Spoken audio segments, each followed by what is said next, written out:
E aí pessoal, Dr. Labinas por aqui, tudo bem? Hoje eu vou falar de 5 substâncias que interagem com a clozapina. 3 delas são remédios psiquiátricos, um deles não é um remédio psiquiátrico, é um antibiótico, e eu vou ter um bônus no final, vou falar para vocês de uma substância que interage, que vocês nem imaginam, mas que precisa ter muita cautela se você usa essa substância, tá bom? Bem, o primeiro medicamento que acaba interagindo com a clozapina é a famosa fluvoxamina. Fluvoxamina, ela pode aumentar os níveis da clozapina, fazendo com que a pessoa ela possa ter maior risco de efeitos colaterais e toxicidade. Um outro medicamento antidepressivo que também faz isso é a fluoxetina. A fluoxetina e a fluvoxamina, inclusive, elas têm propriedades de metabolização muito parecidas, né, de inibição de enzimas. Então, por isso que muitas vezes você vai ver que a fluoxetina e a fluvoxamina acabam tendo uma interação muito grande com alguns outros medicamentos. Um terceiro antidepressivo é a paroxetina, que também tem um perfil de muita interação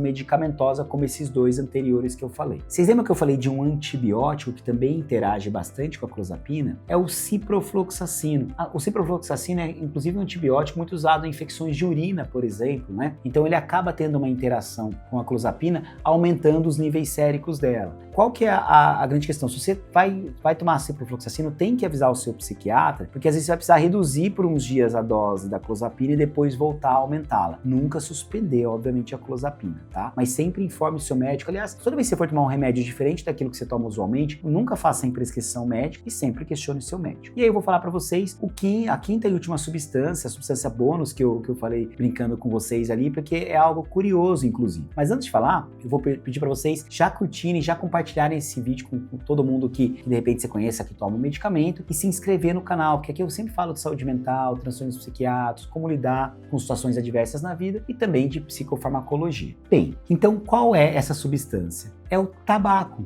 o cigarro. O tabaco, o que ele faz? Ele inibe muito forte ele é um indutor muito forte da enzima citocromo P450 1A2. E aí quando ele faz essa indução muito forte, ele acaba diminuindo muito os níveis da clozapina, porque a clozapina precisa da 1A2 como metabolização. Então quando ele faz isso, você acaba deixando muito baixo o efeito colateral da clozapina. E aí o que acontece? Você de repente para de fumar. E ao parar de fumar rapidamente, o que acontece com a clozapina? Os níveis dela ficam muito altos. E aí o risco de toxicidade, de problemas até de agranulocitose, por exemplo, que é um efeito colateral grave, eles podem acontecer. Então, nesse manejo tem que ter muita cautela. Mas aí, doutor, o que eu faço então?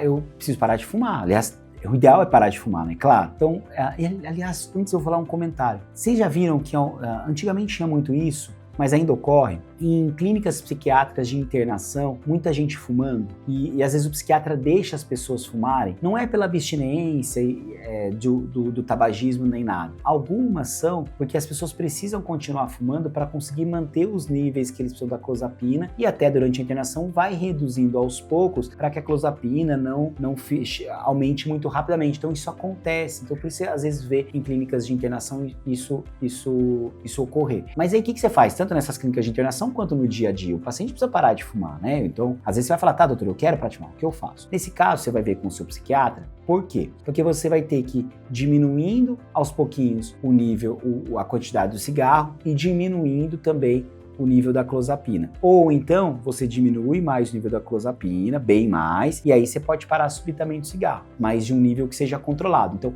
essas 2 opções são viáveis e podem acontecer. O que é importante, nunca faça isso sozinho, claro, sempre sob supervisão médica. Bem, essa era uma característica que eu acredito que muitos de vocês não sabiam, e tem um outro antipsicótico que faz isso, mas isso será gravado num outro vídeo, tá bom? Se vocês quiserem, por curiosidade, saber qual é o outro antipsicótico que faz isso, deixa aqui nos comentários, vamos ver quem acerta. Pessoal, até o nosso próximo vídeo. Um grande abraço.